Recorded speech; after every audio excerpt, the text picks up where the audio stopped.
अगर मैं आपको बोलूँ कि आपका सिर्फ एक ग्रह एक ऐसी जगह पे हो सकता है जो आपकी कुंडली के सारे दोषों को ख़त्म करेगा, तो क्या आप मानोगे? पढ़ रहा था तो मेरे पास कुछ ऐसे एक्सपीरियंसेस आए जहाँ लोगों ने खुद से आके बोला कि सर हमारे चार्ट में तो कुछ भी नहीं है, शनि है, राहु है, केतु है, ये यहाँ बैठा है, वो वहाँ बैठा है।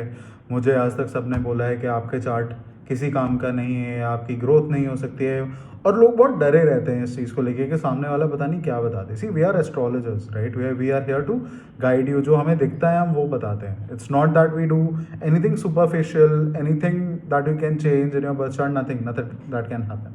ठीक है, तो I am here to talk about a very valid point today, right? There are certain grahas, there are certain conjunctions in your chart, if present, can evade all the negative effects of any evil grahas, malefics that are present in your chart. They're basically called antidotes in astrology, right? So we are here to talk about those antidotes today. उसमें से एक बहुत prominent जो antidote है वो ये है कि आपके जो benefits हैं, अब बेनिफिट्स कौन से हैं? 4 बेनिफिट्स देखे जाते हैं एस्ट्रोलॉजी में, that is waxing moon, right? जो आपका शुक्ल पक्ष का चंद्रमा है, Jupiter, Venus and mercury.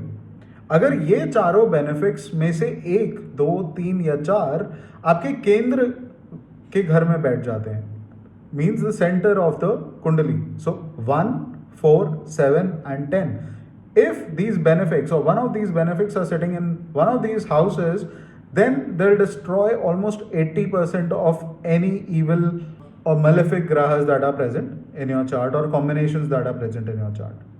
Second very prominent aspect is Brihaspati, that is Guru, right? So if your Jupiter is very strong and is placed in the Lagna, right, it can also evade all the negativity, all the doshas from your chart.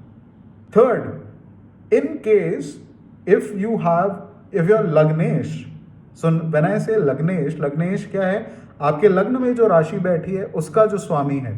So if I talk about, अगर आपकी मेष लग्न की कुंडली है तो मेष लग्न का जो स्वामी है वो मंगल है। मंगल 10वीं राशि में जाकर यानी कि कैप्रिकॉर्न में जाकर एग्जॉल्ट हो जाता है। तो अगर आपका लग्नेश एग्जॉल्टेड है तो वो भी आपके 90% ऑफ द इवल्स का नाश कर देता है, आपको प्रॉब्लम्स नहीं आती है। जो बाकी प्रॉब्लम्स हैं वो आपके कर्मों की वजह से हैं, आप उसके खुद कारक हैं।